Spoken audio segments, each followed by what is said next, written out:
2012년 9월 18일 북해 수심 약 100m 빛조차 닿지 않는 심해에서 한 산업잠수사가 작업을 하고 있었습니다. 그의 생명을 이어주던 것은 단 하나의 케이블. 그 안에는 산소와 통신, 전기와 운수까지 생존에 필요한 모든 것이 연결되어 있었습니다. 하지만 예상치 못한 사고가 발생했고 그 생명줄은 순식간에 끊어졌습니다. 완전한 암흑. 산소 공급도, 통신도, 조명도 모두 사라졌습니다. 심해 100m에서 홀로 남겨진 한 사람. 과연 그에게는 어떤 일이 일어난 것일까요? 그리고 살아 돌아올 수 있을까요? 오늘은 실제 북해에서 벌어진 크리스 레몬스의 심해 사고를 알아보겠습니다. 크리스 레몬스는 일반 스쿠버 다이버가 아닌 포화 잠수 작업자였습니다. 포화 잠수는 석유와 가스 시설을 유지 보수하기 위해 수심 90m부터 300m 이상의 심해에서 작업하는 특수 잠수 방식입니다. 잠수사들은 수주 동안 고압 챔버에서 생활하며 잠수정을 타고 작업 지점으로 이동합니다.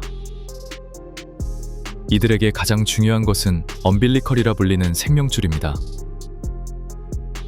이 케이블 하나에 산소, 통신, 조명, 전기, 그리고 따뜻한 물까지 생존에 필요한 모든 것이 연결되어 있습니다. 이 줄이 끊어진다는 것은 곧 생명이 끊어진다는 의미였습니다. 크리스 레몬스는 동료 데이브 유아사, 그리고 잠수정 안에서 지원하던 벙커놀 콕과 함께 북해 해저 유전 시설을 점검하고 있었습니다.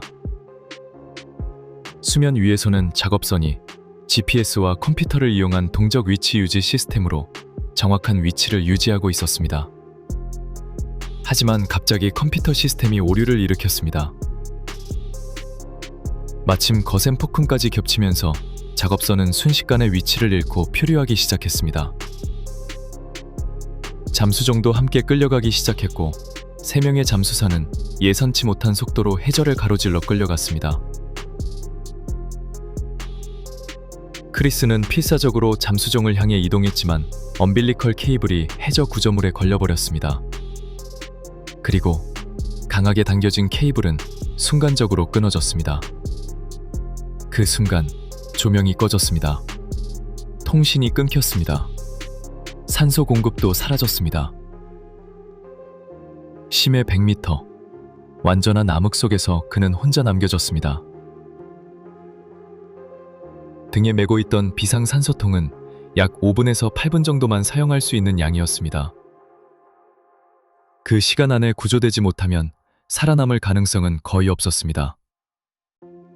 크리스는 공황 상태에 빠지지 않으려 애썼습니다.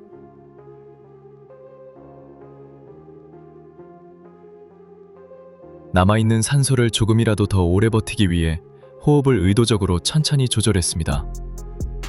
그리고 해저 구조물 위에 몸을 고정한 채 움직임을 최소화했습니다. 하지만 그가 할 수 있는 일은 이제 거의 남아있지 않았습니다.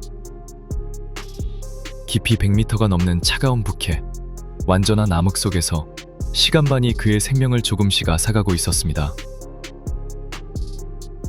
한편 수면 위에서는 더 큰 혼란이 벌어지고 있었습니다. 작업선은 제어를 잃은 채 폭풍 속에서 계속 떠밀리고 있었습니다. 선원들은 어떻게든 위치를 되찾기 위해 모든 시스템을 복구하려 했습니다. 시간은 계속 흘렀고 비상산소가 이미 모두 소진됐을 것이라는 계산이 나왔습니다. 동료들은 사실상 크리스를 잃었다고 생각했습니다. 하지만 구조작업은 멈추지 않았습니다. ROV, 즉 원격 무인 잠수정이 먼저 투입됐고 암흑 속에서 그의 위치를 찾아내기 시작했습니다. 약 30분이 넘는 시간이 흐른 뒤 동료 데이브 유아사는 다시 심해로 내려갔습니다. ROV가 알려준 위치에서 그는 크리스를 발견했습니다. 움직임은 없었습니다. 반응도 없었습니다. 이미 숨졌다고 생각한 그는 크리스를 잠수정까지 끌고 돌아왔습니다. 잠수정 안에서 덩커널콕이 응급처치를 시작했습니다. 몇 차례 인공호흡을 실시하자 믿을 수 없는 일이 벌어졌습니다. 크리스가 갑자기 숨을 들이쉬며 의식을 되찾은 것입니다. 현장에 있던 누구도 이 상황을 설명할 수 없었습니다. 그는 100m 깊이의 심해에서 30분 동안 산소 공급 없이 생존하였기 때문입니다. 현재까지도 그가 생존할 수 있었던 명확한 이유는 밝혀지지 않았습니다. 전문가들은 차가운 부키의 수온이 신진대사를 늦췄을 가능성, 포화 잠수 중 체내에 축적된 산소의 영향, 그리고 여러 조건이 기적적으로 맞아떨어졌을 가능성을 제시하고 있습니다. 하지만 어느 하나도 확실한 정답은 아닙니다. 의학계에서도 매우 드문 생존 사례로 남아 있습니다.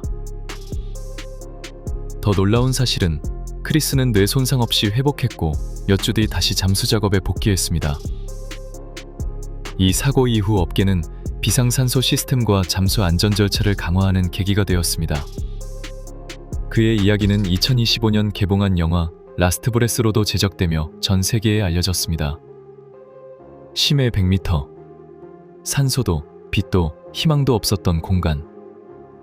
누구도 살아 돌아올 수 없다고 믿었던 그곳에서 한 남자는 기적처럼 생還했습니다.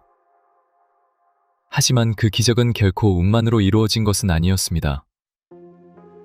끝까지 포기하지 않았던 동료들, 그리고 마지막 순간까지 이어진 구조 작업이 한 사람의 생명을 살렸습니다.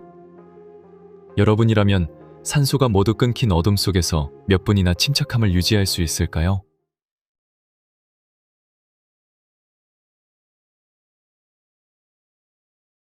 차가운 호수 아래 평범한 점검 작업으로 시작된 잠수. 숙련된 다이버 2명은 몇 분 안에 작업을 끝내고 수면으로 돌아올 예정이었습니다.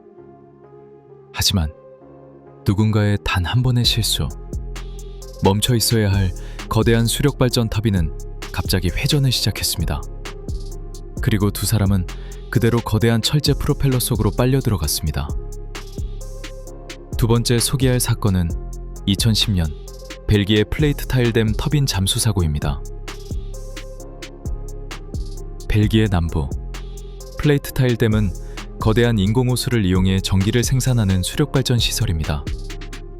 평소에도 터빈 내부를 점검하거나 흡입구를 청소하기 위해 전문 잠수사들이 정기적으로 투입했습니다.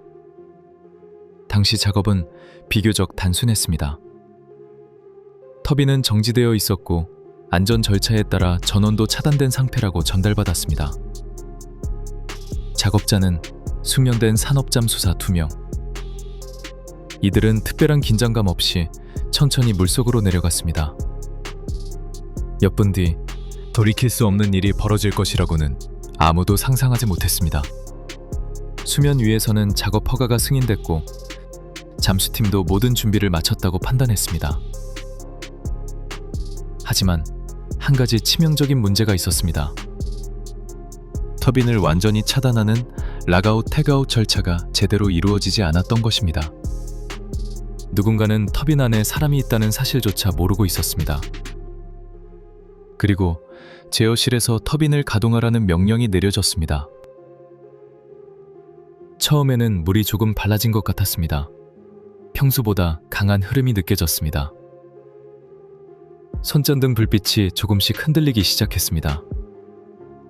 순간 몸이 앞으로 끌려갑니다. 핀을 힘껏 차봅니다.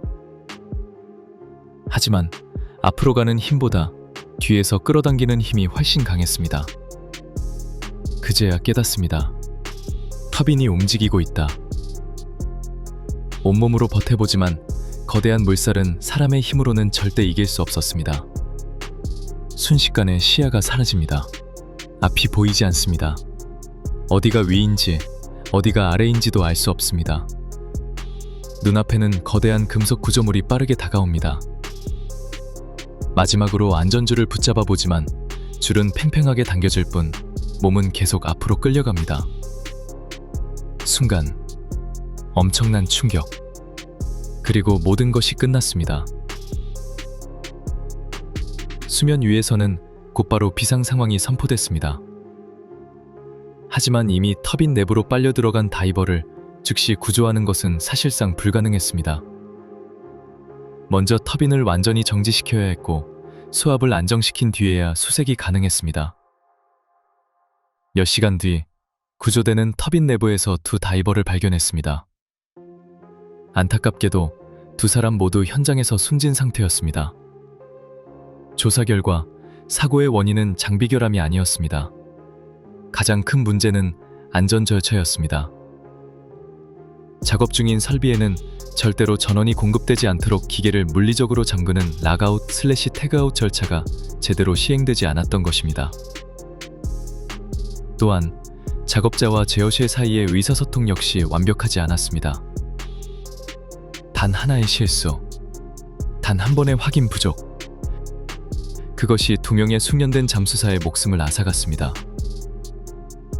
산업잠수는 상어보다 깊은 바다보다 보이지 않는 안전 절차의 실패가 더 위험하다고 말합니다. 플레이트 테일댐 사고는 오늘날까지도 산업잠수 교육에서 반드시 언급되는 사례 중 하나로 남아 있습니다. 거대한 터빈은 사람을 공격하려고 움직인 것이 아니었습니다. 하지만 단 한 번의 확인 부족은 되돌릴 수 없는 결과를 만들었습니다. 여러분은 이 사고에서 가장 큰 책임은 누구에게 있다고 생각하시나요? 영상 시청해주셔서 감사합니다.